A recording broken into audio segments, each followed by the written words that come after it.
Ayan,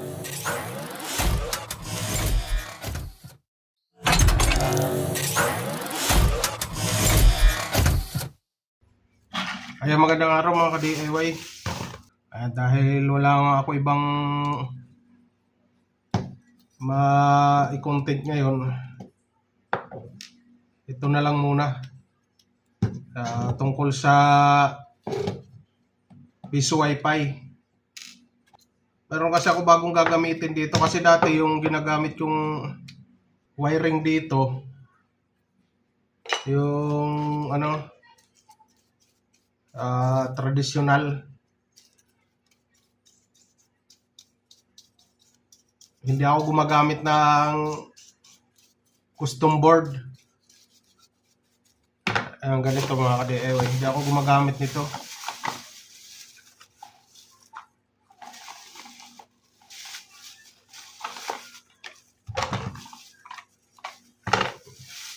Wiring lang talaga, winawiringan ko siya mga ka-DIY. Ito yung custom board na gagamitin ko, universal. Nakapagbuo pala ako nito nung nakarang araw. Kaso sa yun, Orange Pi. Orange Pi yung ganito yung board.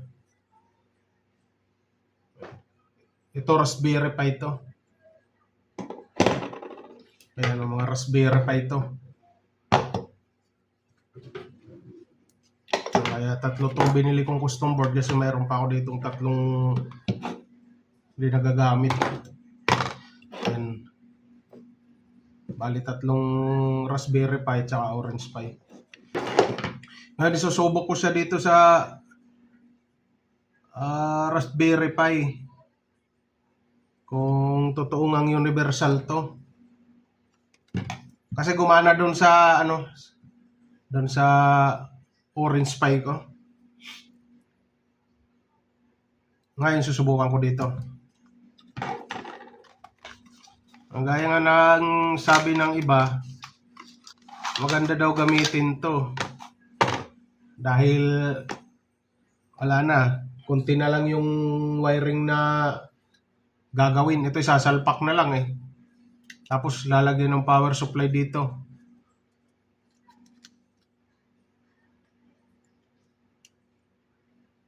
Ngayon, ito. Tingnan natin kung pwede dito. Para ang layo niya, oh.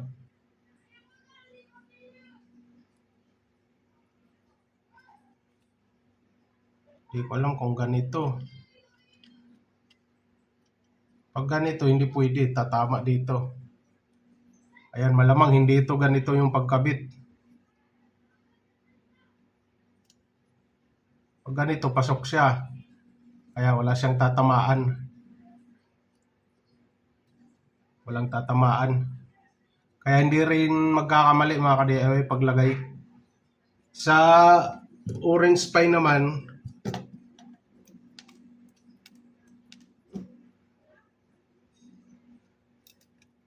hindi rin ganito. Ayan, tama siya.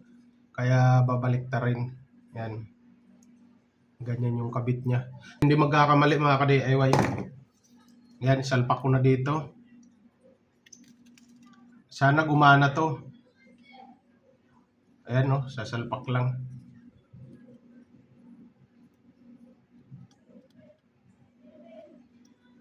Dati yung mga build ko, lang talaga. Wiring diagram yung winawiringan ko talaga yon.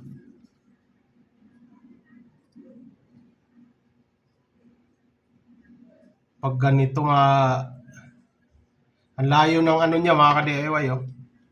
Dapat itong pan niya nandito. Ililipat na lang to. Pwede naman siya lipat dito kaya nga may abang, oh. Dapat pala nilipat ko muna. Ay, tanggalin ko. Lipat ko muna yung pan niya dito sa kabila.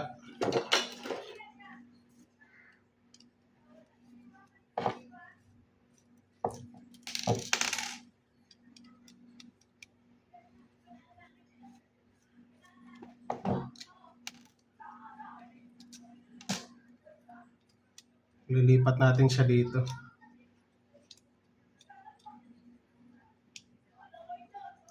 Ayan. Para tumama dito sa ano niya. Ano yata to? Ito yata yung pinaka-processor niya. IC processor. Kasi yan yung umiinit ng todo eh. Ayan. Yan, lilipat natin dito.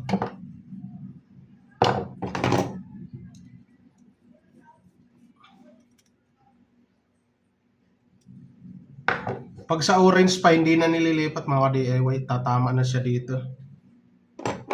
Dito na siya ultimano tatama. Dito.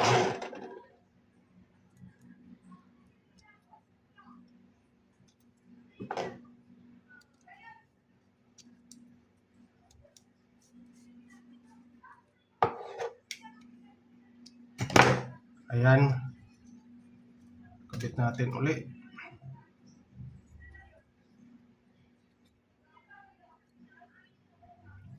Ayan na siya mga DIY. Ayan, tumama na siya. Mahanginan na yan. Ayan, ipa-power up ko na to. Ayan, sasalpakan na natin yung power supply.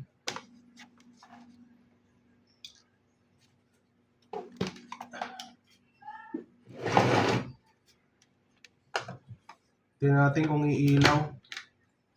Ayun. Umilaw yung indicator niya. Ay, di makita. Ayan.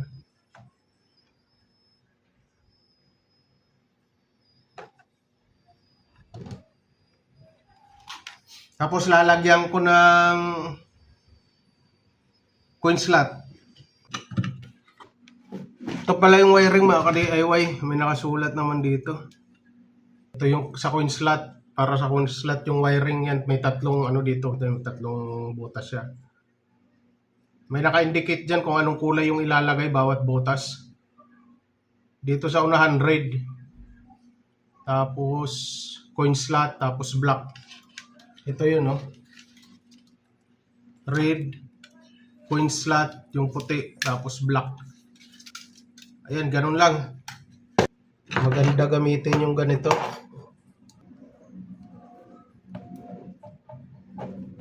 Titingnan ko kung tama yung ano nito, hulog ng coins. Kung gagana siya.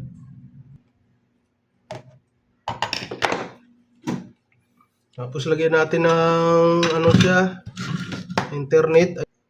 Ayan, galing dun sa switch hub ko. Dito na lang. Ayan, tabingi na. Ayan, may internet na yan. Tapos kailangan ko ng USB to LAN. Kailangan ko ng USB to LAN. Ayan, kailangan ko nito.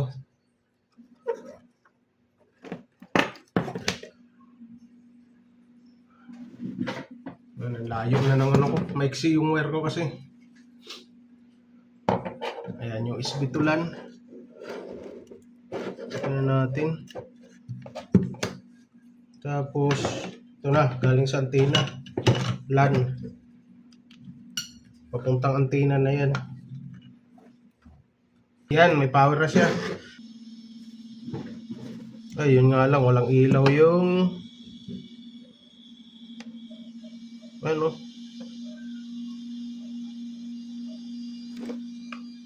Walang ilaw yung USB to LAN. Hindi umiilaw. May sira yata yung port dito. Ayun, wala. Mukhang may problema yung port dito.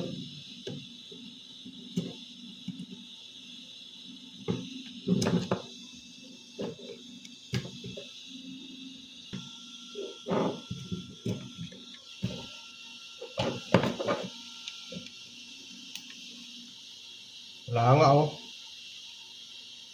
Ayaw mga DIY. Mukhang may problema yung ano nito, yung port ng USB niya.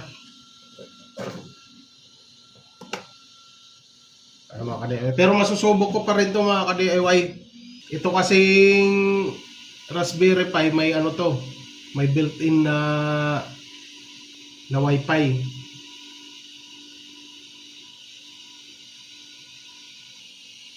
Ayan, itong LPB. Ayan, may LPB.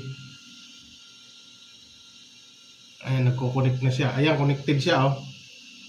Ayan, may time pa nga ako dito pala, oh. Gamit ko na rin to. Kaya yan, may mga oras pa ako niyan. Yung mga machine ko kasi, walang ano yun. Walang expiration yung time. Ngayon, susubukan kong maghulog ng ano, mga ka-DIY. Para makita natin kung gumagana nga itong custom board dito sa Raspberry Pi. Ay, maghuhulog tayo ng barya.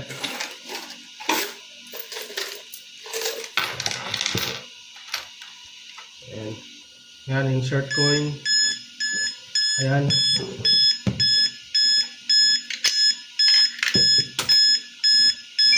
Ayan, 5. Gumagana mga ka-DIY. Tapos ito piso.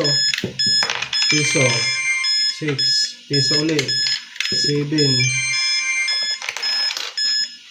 Piso ulit. 8. Ayan, wala na akong barya. Done paying. Ayan na. May oras pa siya. Gumagana siya mga ka-DIY.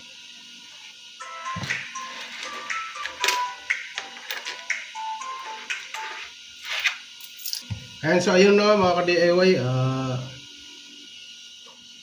Itong universal na custom board. Pwede nga siya sa Raspberry Pi. Saka sa Orange Pi. Ayan, gumagana na siya. Malinis talaga. Wala nang ibang wiring mga ka-DIY. Ganyan lang. Tapos pag maglalagay pala ng ilaw, dito lang yun. Ayan, itong ilaw. Kung mayroong may blinking yung ilaw na ilalagay, dito yun. Yung may steady at saka blink, dito yun. Ito yung paan niya, oh. Dito yung isasaksak. Tapos pag dito, pwede rin sa ilaw to. Ayan, dito pwede rin sa ilaw. May output yan dyan, 12 volts. Ayan lang mga DIY. Working naman yung 12-10 na custom board ni Alan. Okay siya. Mas malinis yung wiring niya kaysa sa ito, pag ganitong setup pwede na ito isalpak sa box. Ayan, pwede na isalpak ito sa box. Ganyan lang yung setup. Ngayon malamang ito na yung gagamitin ko. Mas mabilis. Mas mabilis siyang gawin. Yun nga lang, itong ko para may problema yata, na-stuck na kasi ito. Pang mga reserva ko kasi ito. Yan lang naman yan. Pag di gumana dito, mayroon pa naman akong Raspberry Pi dito. Ayan, mga Raspberry Pi ito. Tapos may Orange Pi pa ako.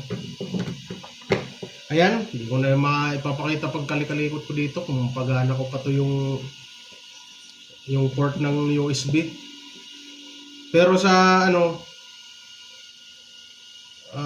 dito lang naman kaya ako nag-video dahil lang dito sa custom board na to kung gagana. Gumagana naman mga ka-DIY. Hindi naman related to dito. Dito napagana naman niya yung Raspberry Pi. Ito lang ayaw umilaw. Walang ilaw yung USB tulan. Pero tinisting ko kanina sa built-in niya ng Wi-Fi, gumagana naman. Tama yung oras na binibigay dito. Ibig sabihin walang problema yung voltahe na nilalabas dito. Kasi tama yung oras na binibigay niya pag hinuhulugan.